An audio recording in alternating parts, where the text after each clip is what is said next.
Se acompaña del síndrome febril, hay compromiso de conciencia.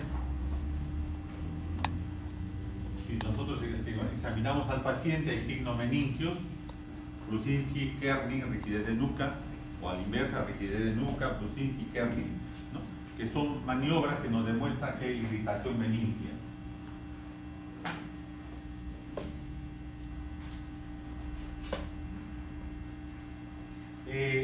La cefalea la hemos revisado anteriormente con relación a otras causas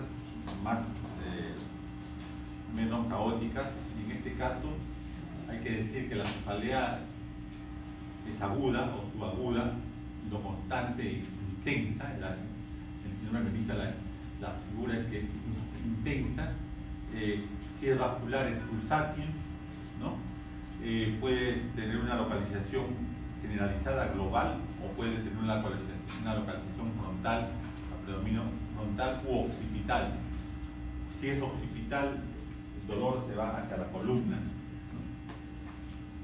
La fiebre no siempre es indispensable en el síndrome meningio, salvo que sea de tipo bacteriana, ¿no? Pero si encontramos fiebre asociada a cefalea intensa y signo de irritación meningia, el origen está cantado, es infeccioso.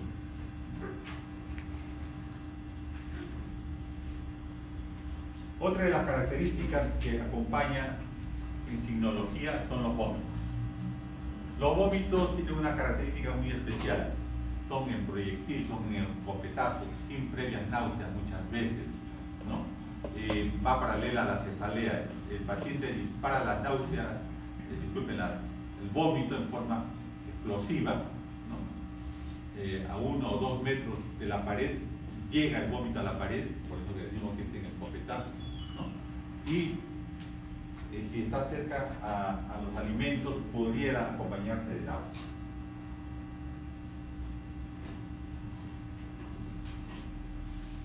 En el síndrome meningio hay aspectos de origen sensorial. Y si hablamos de origen sensorial, quiere decir que hay hipersensibilidad a estímulos. La luz y los ruidos son pues una fase de fastidio total al paciente.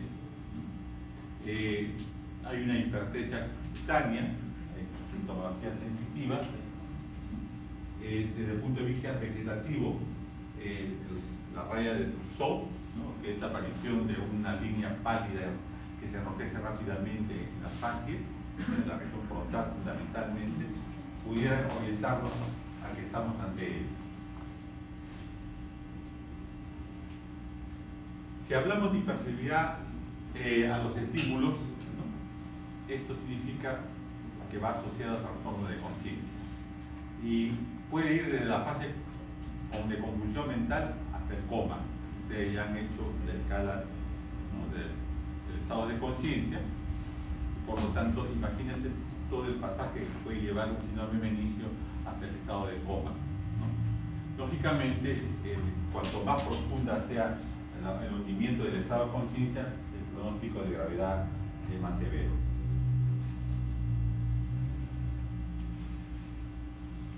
El síndrome meningio puede acompañarse de crisis convulsivas.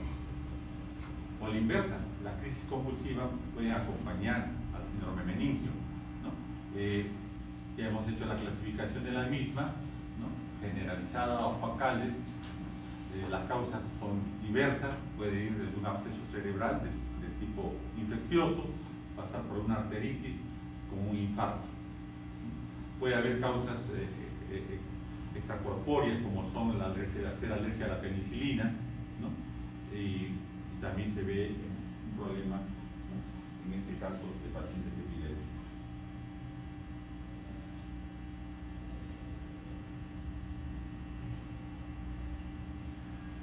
En relación a los nervios craneales, ¿no? Pudiera afectar el síndrome meningio, sobre todo en la zona supratentorial, a los pares craneales más superiores, al primero, al segundo, que son sensitivos, pudiera afectar al tercer par, que es motor, pero las lesiones focales hiperequimatosas, ¿no? En estas estructuras son de un estudio de mayor profundidad. Al examen oftalmoscópico, ¿no?, de fondo de ojo podemos encontrar edema de pupila, ¿no? Si examinamos a un niño pequeño, menor de 2 años, no, menor de 3 años todavía, las fontanelas que no se han cerrado están hiper sopladas, se sienten hinchadas, ¿no? Y la causa de la diarrea como un signo indirecto asociado al mismo pudiera existir. Ya son signos que acompañan en forma secundaria al síndrome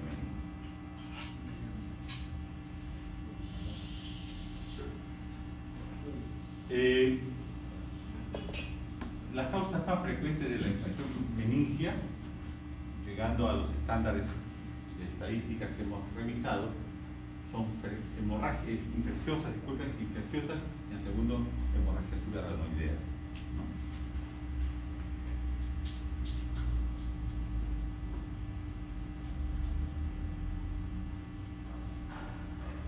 El síndrome meningio que sospechamos por la enfermedad actual de nuestros pacientes, deberíamos ir directamente a exámenes específicos para catalogarlo como tal. Y como les decía al inicio, la rigidez de nuca, los signos de Bruczynski y los signos de Kernig, ¿no?, nos estarían dando, si su posibilidad existe, ¿no?, que estamos ante un síndrome meningio. La rigidez de nuca es fácilmente manejable y detectable, ¿no? Paciente en decúbito supino, ¿no?, con el cuello en el mismo plano, sin almohada, flexionamos la cabeza sobre el mentón, llevamos el mentón, la barbilla sobre el mentón, y la positividad está en relación a que se acompaña rápidamente una resistencia a la flexión y dolor.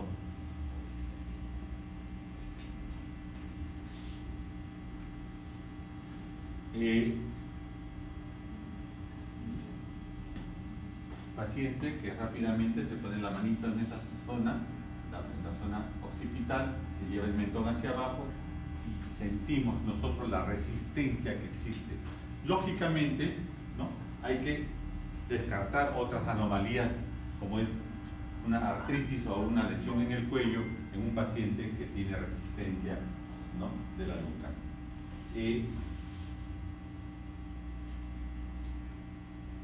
Acompaña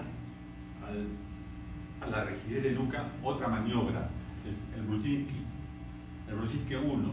En este caso, ¿no?, el paciente está acostado también del punto dorsal, colocamos también la mano detrás de la cabeza, también apoyamos la mano derecha en el pecho y hacemos flexión de la cabeza sobre el tronco. La maniobra es positiva cuando existe flexión de las rodillas. Flexión de las rodillas. La rigidez de nuca y el Bruczynski 1 podemos hacerlo en forma conjunta. Entonces regreso a la figura anterior. Resistencia a la flexión, ¿no?, rigidez de nuca, y el Bruczynski 1, al mismo tiempo hay flexión de los miembros inferiores en forma simétrica. Ese es el Bruczynski 1.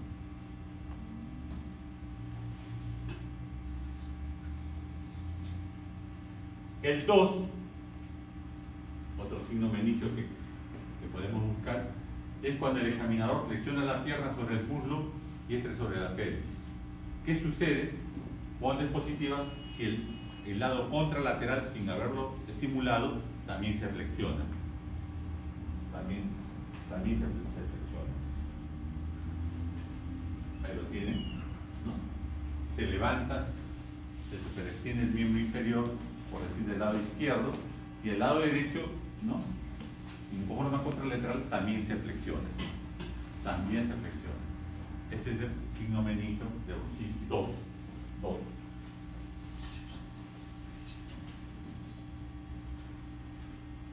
Otro signo es el Kernig. Y en este Kernig también tiene dos variantes. En la primera, en el Kernig 1, igualmente el paciente está en el cúbito dorsal, el examinador pasa su brazo por el lado detrás del tórax del paciente, con la mano derecha mantiene apoyado las rodillas del paciente y lo levanta. ¿No? Lo levanta al paciente. En este caso, en este caso, ¿no? En este caso, cuando sentamos al paciente, inmediatamente los dos miembros inferiores se flexionan, ¿no? La pierna sobre el muslo y el muslo sobre, ¿no?, la cadera. Dos. Uno, disculpen, positivo.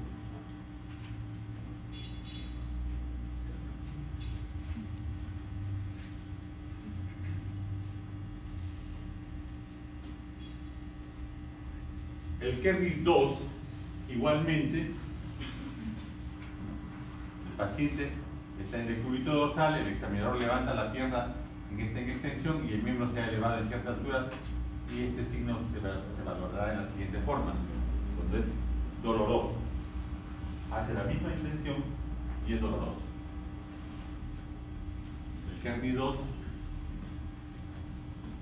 el miembro inferior se extiende, se flexiona ligeramente las rodillas y el dolor es intenso en esa zona.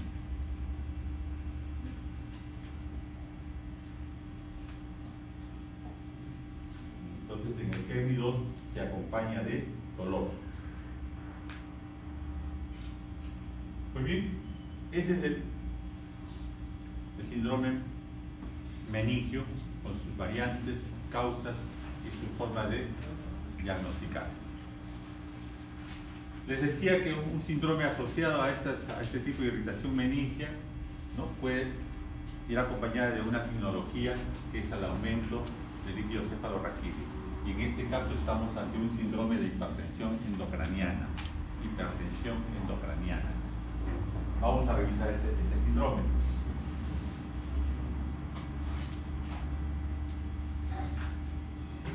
Inicialmente hay que decir, ¿no?, que los elementos que constituyen el líquido, el volumen de la caja craneana, ¿no?, está en relación a un 80% de cerebro, 10% de sangre, 30% arterial y 10% de líquido cefalorraquídeo, ¿no? Este es el componente de la bóveda craneana. La bóveda craneana.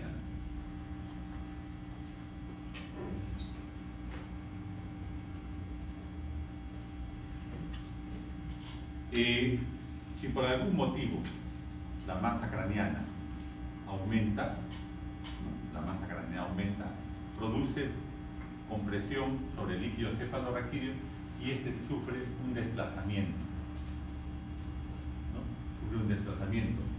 Este desplazamiento se va hacia el intravascular y hace un mecanismo de compensación. ¿Para qué? Para que la presión endocraniana se mantenga en los límites normales. Es una fase, ¿no?, de compensación. En este momento no hay sintomatología. No hay sintomatología.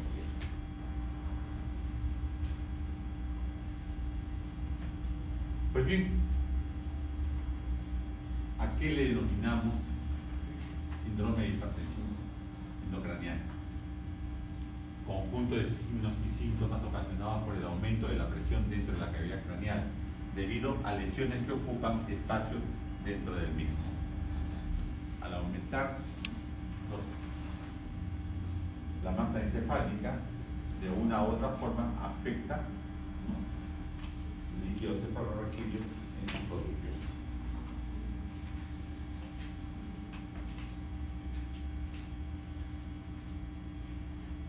Habría que agregar que una lesión expansiva se desarrolla y agranda a expensas de los componentes ya existentes, desplazando dichos componentes dentro de la cavidad.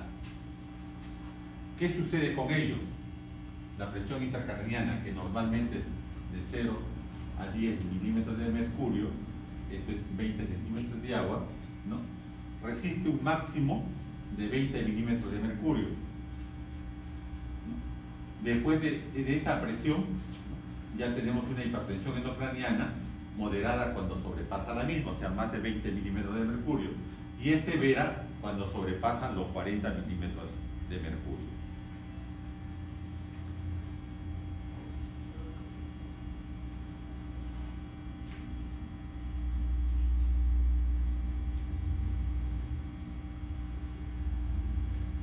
Pues bien, reitero la definición, ¿no?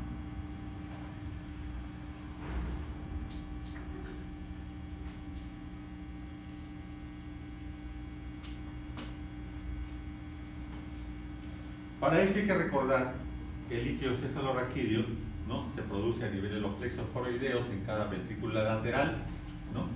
Se va hacia la cavidad endocraniana a través del agujero de Lutschka y de Magendie y discurre sobre la corteza cerebral para ser absorbido por el sistema venoso a lo largo del seno longitudinal superior.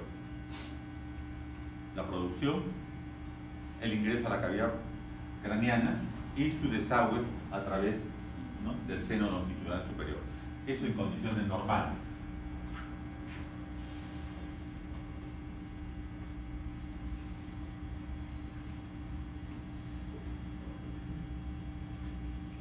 Si hablamos en cantidad de líquido, ¿no?, son 150 mililitros de líquido cefalorraquídeo que está esparcido entre los ventrículos, el cerebro que es rodeado por el mismo y la médula espinal. Decíamos que la presión intracraneana siempre tiene que estar por debajo de 20 milímetros de mercurio. Justamente cuando hacemos la punción lumbar para medir la presión de la misma, los datos que debemos tener en relación a esto es necesario. Puede haber presiones transitorias, fisiológicas, podríamos decirlas, que elevan transitoriamente la presión intracraniana a 30 y pueden llegar hasta 45. La maniobra de Valsalva nos puede producir este tipo de presiones en relación a la tos con expiración forzada y una glotis cerrada. Pues bien, eso es fisiológico. Pero, ¿qué pasa en relación a su mayor o menor producción? Puede haber aumento de la producción de líquido cefalorraquídeo, puede haber disminución de la absorción del líquido cefalorraquídeo, puede haber incremento de la presión venosa, puede haber obstrucción de la circulación del líquido cefalorraquídeo, puede haber aumento del tejido cerebral que habíamos comenzado ya en la definición, ¿no?, y puede haber edema cerebral de origen isquémico. Todas estas posibles causas pueden condicionar casualmente que la presión endocraniana aumente.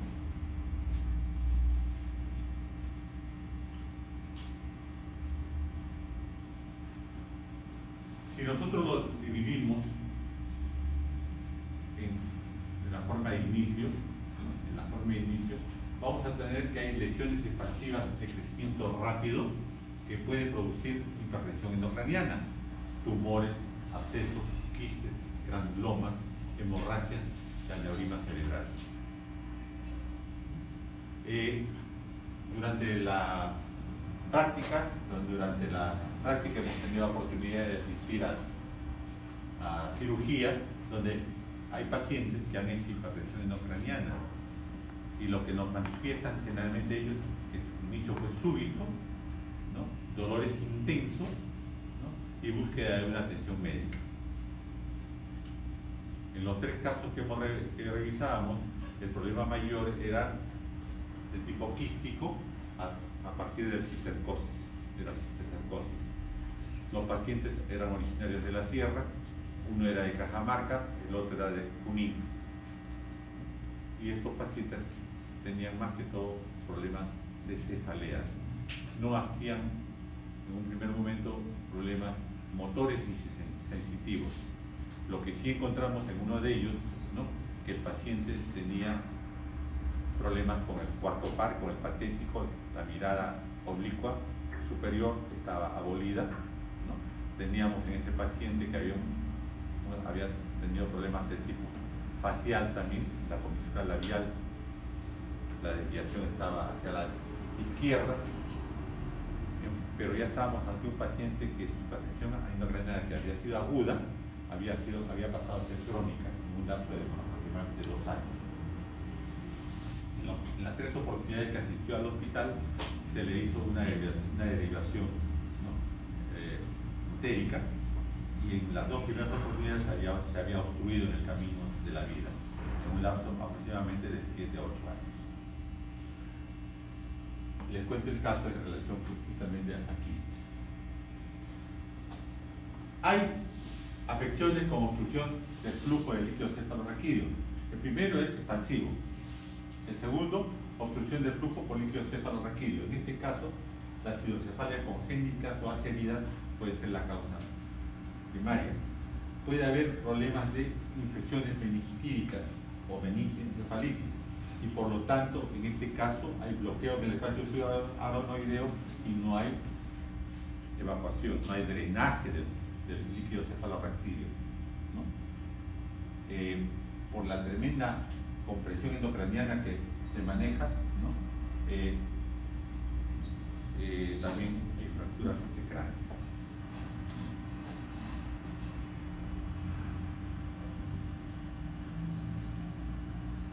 Una tercera forma etiológica de la interacción endocraniana son las enfermedades con congestión venosa cerebral. Enfermedades con congestión venosa cerebral. En este caso, además de la meningitis, la meningoencefalitis, el edema cerebral, también ya estamos hablando de problemas de encefalopatía hipertensiva a propósito de la aparición de trombosis venosas o otras causas etiológicas del síndrome endocraniano. Expansiva, drenaje, ¿no? Y afectación de la congestión venosa cerebral.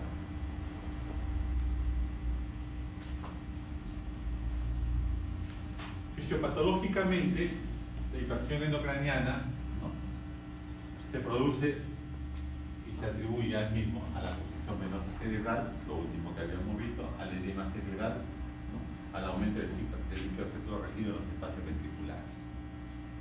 Entonces, la hipertensión endocraniana generalmente es un efecto secundario a problemas primarios, no es la hipertensión endocraniana primariamente establecida.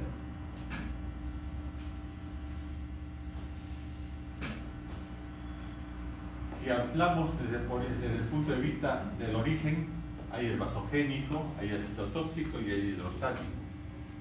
En el vasogénico, ¿no? Las causas más frecuentes, tumores, abscesos y hematomas y traumatismos. ¿Qué sucede? Hay rotura de la barrera hematoencefálica y hay aumento de la permeabilidad capilar. En el citotóxico, que es producido por tóxicos y que produce isquemia al mismo tiempo, lo que hay alteración del metabolismo celular, pero no hay rotura, ¿no? En este caso, del balance de hipertensión endocraniana. El hidrostático, en este, hay aumento de la presión del líquido cefalorraquídeo y esto generalmente está producida por la hidrocefalia.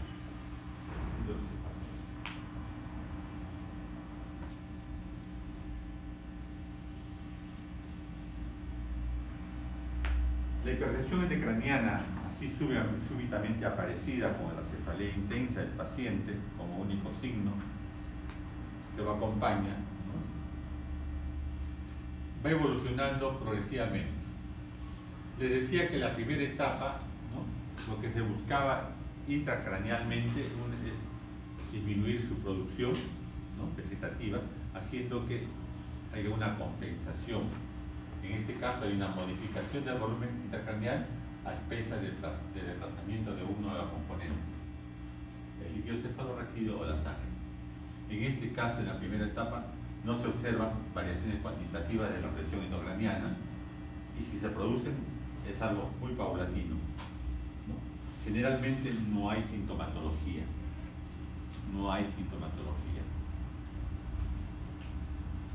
No es el momento en que veamos al paciente. En la segunda etapa, sí, hay una elevación de la presión endocraniana leve, comienza a haber sintomatología, ¿no? Se acompaña de hipertensión arterial, puede haber bradicardia, ¿no? Hay una resistencia de la entrada de sangre al lecho vascular cerebral. Y hay una discreta, moderada sintomatología. En la tercera etapa se producen las herniaciones. En este caso la sintomatología es amplia, marcada, ¿no? Y por lo tanto existe un resultado de hipoxia isquémica cerebral.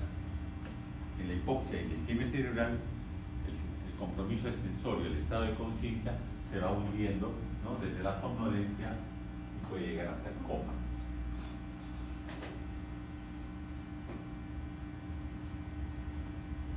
La cuarta etapa es una etapa en la que hay un deterioro marcado de todo el estado general del paciente, hay un rostro totalmente deteriorado.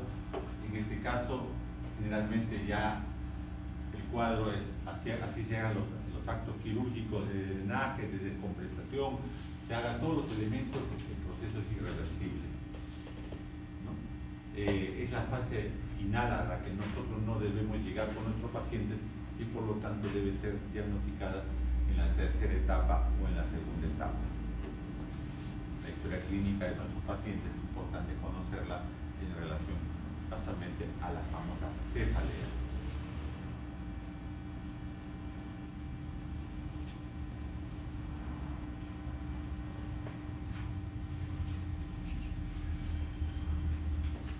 La triada clásica que nos permite ya un diagnóstico en emergencia es la cefalea, el vómito y al fondo de ojo. El fondo de ojo hecho por un pantoscopio o oftalmoscopio, el edema de papila, ¿no? Esa es la triada clásica. Cefalea, vómito y edema de papila.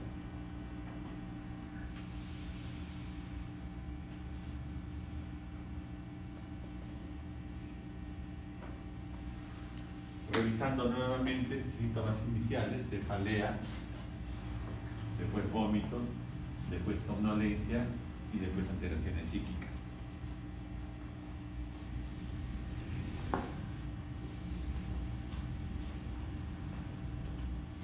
En forma avanzada, en la tercera etapa, antes de la cuarta, edema en papila, autopsia, disminución de la agudeza visual, diplopia, parece el sexto par, omnibulación, estupor y coma.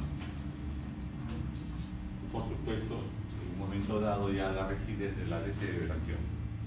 Finalmente, el paciente fallece por alteraciones respiratorias y vegetativas. La cuarta etapa, que es un estado irreversible, el fallecimiento es por esta causa.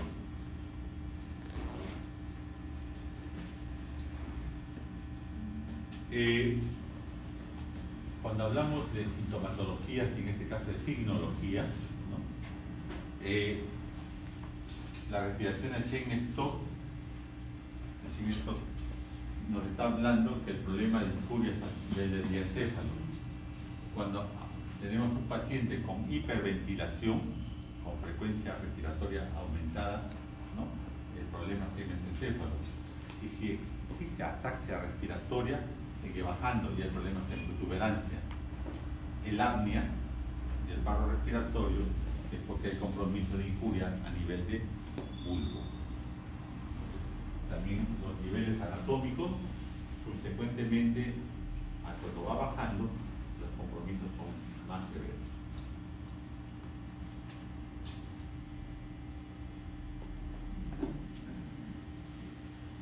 Para recordarles nada más, la respiración periódica de Cheyne-Stokes se caracteriza porque después del apnea de 20 a 30 segundos de duración, la amplitud de la respiración va aumentando progresivamente, se pasa creciendo, y después llega a un máximo y disminuye para llegar nuevamente a un periodo de apnea, fase de decrecimiento increciendo, ¿no?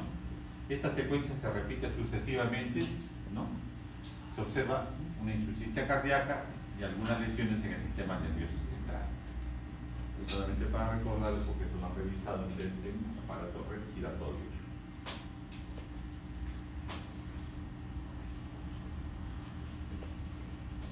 En los primeros momentos, ¿cómo va la cefalea?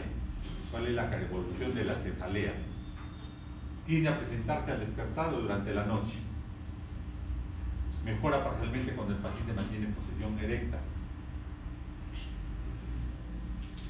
La cefalea puede ser frontal o puede ser occipital, pero generalmente bifrontal o bioccipital. La cefalea es profunda, de intensidad variable y muchas veces no cristal.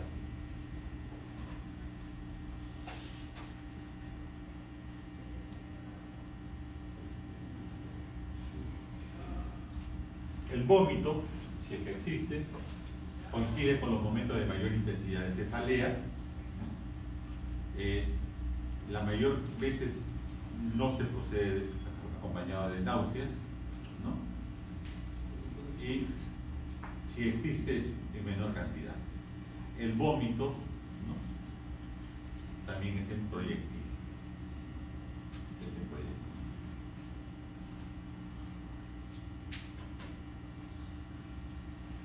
El papilidema que les contábamos, en fondo de ojo, ¿no?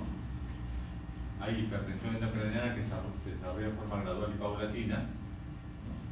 Nos permite casualmente hacer un fondo de ojo, sobre todo en una etapa progresiva. Cuando ya esté en la fase aguda, el fondo de ojo es un poco difícil hacerlo, el paciente con el dolor intenso que siente, o con el estado nubulado en que está, también no nos permite valorarlo. Hay una visión borrosa, hay amaurosis fugaz, ¿no? ¿Por qué? Porque hay interrupción del flujo sanguíneo a nivel de la retina.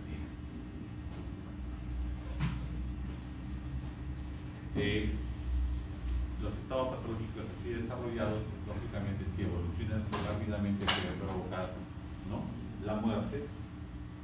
Y el hecho de que no haya papilidema no quiere decir que no hay compromiso. Lo que pasa es que ha evolucionado tan violentamente la sintomatología que no ha dado tiempo a la evaluación del virus.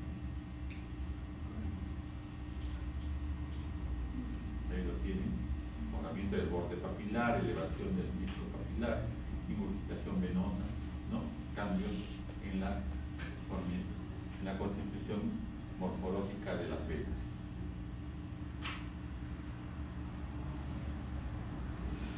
Otras manifestaciones que pudiera haber, ¿no?, está en relación a la causa de la hipertensión endocraniana. Puede haber hernias cerebrales secundarias, ¿no? En la tomografía podemos observar el mismo, y las trastornos de conciencia en forma progresiva.